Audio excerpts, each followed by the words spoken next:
เด้งได้เนาะเด้งได้ไม่เด้งไม่เด้งเลยแล้วทำยังไงเด้งมาเลย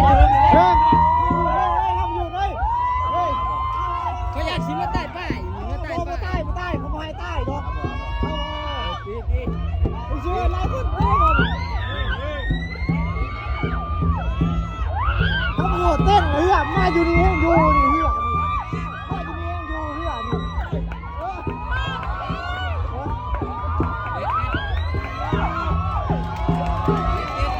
เฮ้ยดีมานี่ดีมาเฮียนี่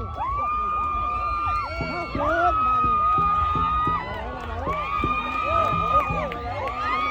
เอาโลดดิเอาโลดเอาโลด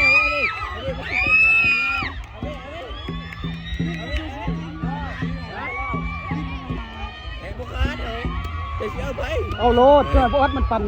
หัวเหือเอาละแม่เต้นไปนะเหือมันเต้นนะฮะแล้วไม่เอาเชี่ยนี่นะ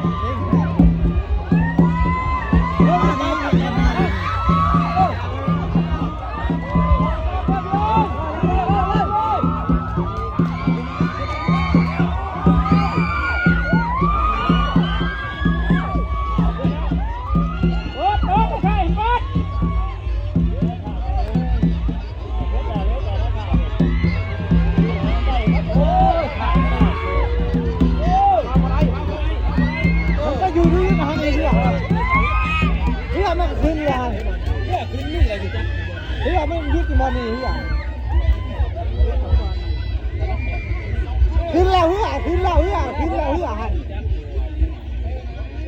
ขึ้นแล้วแม่ท่านกันดิเขาอยู่เลยหันบอกเฮ้ยอยู่นี่เขาอยู่เชียงใหม่ท่านนั้นเลยท่านนั้นเลยเขาทางเดือนนั้นนี่ใช่น้ำไหลฉับเบื้องนั้นเลยเบื้องนั้นใจก้อนเนี่ย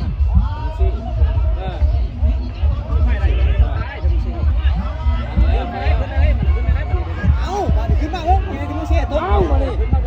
เอาผู้เชี่ยเขาต้องเชี่ยเอาไปไปหมดเลยเนี่ยเชี่ยมาดึงเอาหมดแล้วเรือวันนี้ชัดเด้อขึ้นไหนเหรอที่พ่ายจะดึงที่พ่ายยังไม่ได้เอาขึ้นแล้วไปขึ้นแล้วขึ้นไหนเรือขึ้นไหนขึ้นมาตาขึ้นไปขึ้นเรือเล่นแล้วเล่นแล้วจะใครเบ้าเร็วจะขึ้นน้ำอะไรก็มาถึงเร็วคุบแล้ววันนี้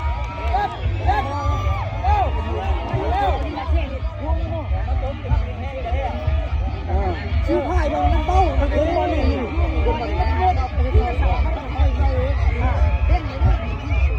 ได้ทีนี้มันนั่นอะไรนี้กับผมชิงที่ชามเพชรที่ชาม